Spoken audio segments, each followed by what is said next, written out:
I can only think of one response to the news that the highly anticipated remake of Star Wars Knights of the Old Republic has been delayed indefinitely. In the immortal words of Luke Skywalker himself, no! That's all I got there. But it's mostly because I don't want to wake the baby up.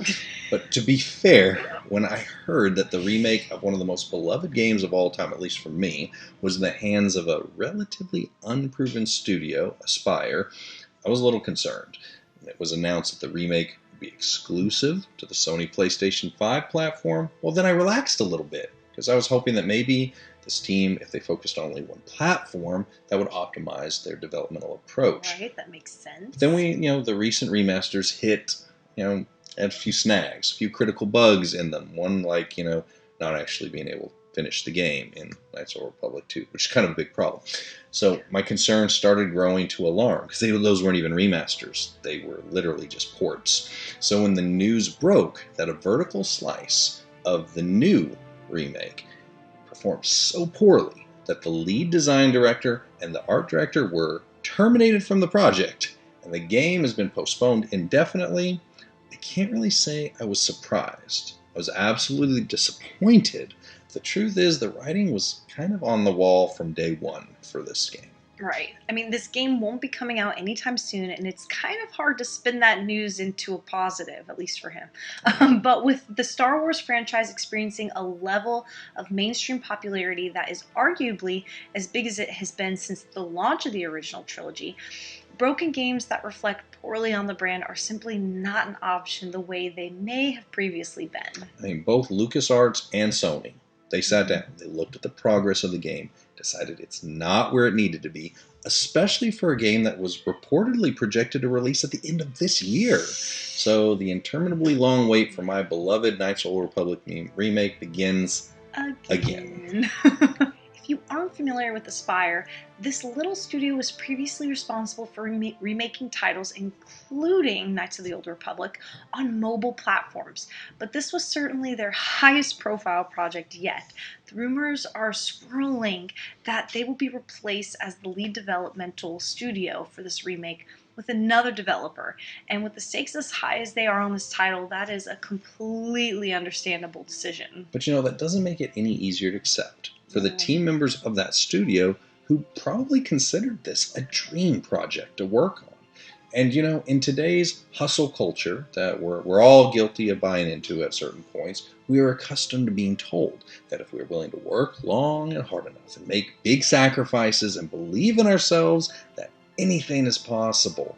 And when that well-meaning but slightly inaccurate message is embedded into our consciousness from birth to adulthood, we not only believe it, but we place unfair and unrealistic expectations on ourselves, as well as the Lord, to see all of our dreams come true.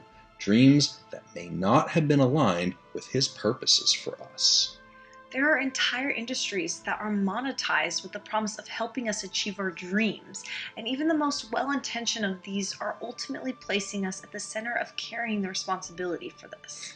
I personally bought the videos. I've read the books. I bet you did. I've watched the sermons. And I've tried to think and believe my way into fulfilling my dreams. But at the end, all of those programs and messages just left me feeling more discouraged than when I started. And at the heart of all of these problems was a simple reality that I had to accept. It's the same one that Aspyr is evaluating right now in the midst of their soul-crushing setbacks to remake the greatest Star Wars game to ever exist. And here's the tough truth that Aspyr had to face. While we can all agree that the Star Wars Knights of the Old Republic is a well-deserving game that needs to be given the full remake treatment so a whole new generation of gamers can enjoy its story, it seems that Aspyr may not be the team to do this, or at least, not on their own.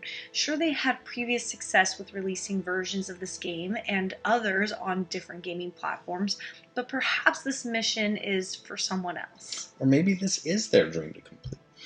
But the team they currently had in place are not the right people to achieve this vision. Our God-given dreams have a specific time and a specific place for their accomplishment. Not all the dreams that we carry are ours to complete. When we choose to take ownership of a dream that was not meant for us to fulfill, we place ourselves out of the destiny that we were actually designed for. There's a prevalent narrative that permeates our world that every dream is ours to pursue.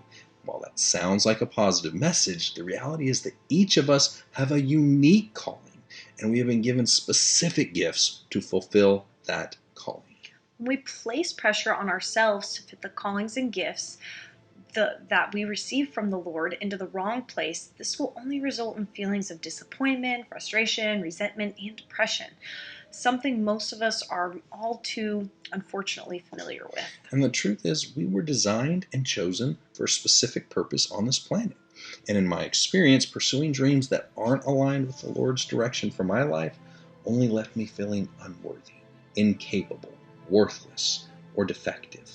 But I am none of those things. I am a new creation in Christ, and I can do all things through the Lord who gives me strength. And both of those two verses were written by the same Apostle Paul, who knocked on many of the wrong doors before he found the ones he was meant to walk through. Paul was the perfect vessel at exactly the right time for his specific mission that only he could fulfill. The Lord's direction was not intended to limit Paul, but to unleash him to his maximum effectiveness to do the things that only he could do. And that is the same message to the dejected development team at Aspyr Media, as well as to each and every one of us. There's no shortage of dreams to chase and visions to pursue in life, and many of them have substantial merit. But only those dreams that are aligned with what we are uniquely called and equipped to do will result in satisfaction and success. We are perfectly designed by the Lord to fulfill a specific purpose. Pursuing any other direction only yields disappointment. And it is disappointing that the current team working on the Knights of the Old Republic remake were unable to deliver on the potential of this game. But that doesn't mean the dream is dead. It simply means that it's not their dream to complete. I mean, they have a track record that suggests that this is never really aligned with their capabilities in the first place. They would be better served crafting experiences that they are uniquely positioned to create. Does this run opposite of the conventional and empowering thought process that says there's no limits but those we create for ourselves? Yes. Yes, it does. But the Lord never promised we could be whatever we wanted or do anything we can imagine. He simply said that he will be faithful to complete the specific work that he is doing in our lives so we can fulfill the unique destiny that we have been designed for. Let's not be discouraged by the multitude of gifts that we did not receive or the past that are not ours to pursue. Let's rejoice and use the ones we did receive to fulfill the God-given dreams that he has placed in our hearts that only we can do.